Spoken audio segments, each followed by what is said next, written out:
Members of the Planning Board, thank you very much for allowing us to have this hearing and speak on the Teague Petition, which I would like to lend my support to. I was also here in another room 2 years ago when we had a similar Planning Board meeting. I've sent numerous letters to the City Council.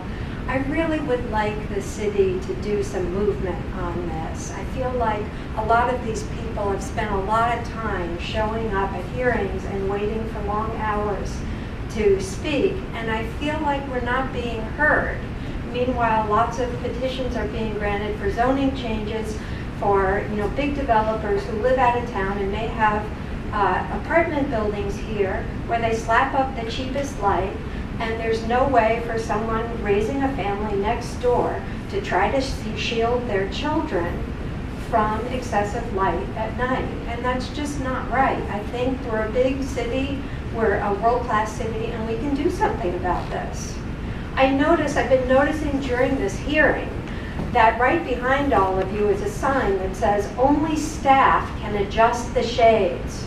And I think that speaks to the desire that we all have to control the lighting in our own spaces. So speaking as a citizen of Cambridge, I live on 99 Cushing Street.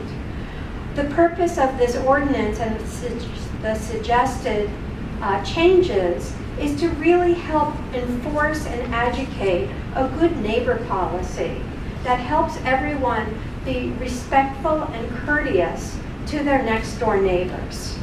So all we want is really the ability to have safety, privacy, security, and peacefulness in our own homes.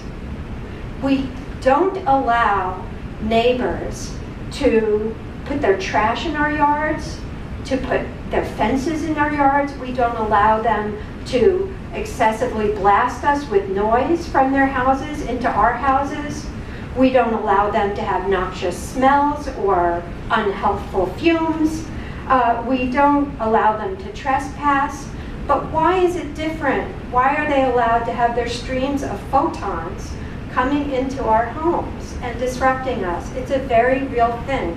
I think you've heard from the scientists here about the sleep disorders.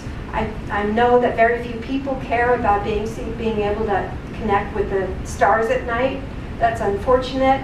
But if you just take it down to the simple thing of privacy, security, and safety without glare in our own homes, please help us. I'd like to say that I work in science communication at the Museum of Science. I'm happy to volunteer efforts to put educational materials on the website to help people understand what is good lighting and what is bad lighting. And I'd be very eager to do that. So thank you for your attention to this.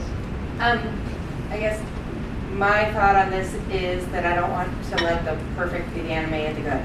And that it is a good step in the right direction for on an important issue, and while there may be things that need to be tweaked down the road, that we may find that neighbors are being unreasonable or that people can't get financing, something, I don't see those as so overwhelmingly likely in huge numbers that they can't be addressed in the short term with relief and in the long term by changes if necessary, and I'm not sure they'll be necessary.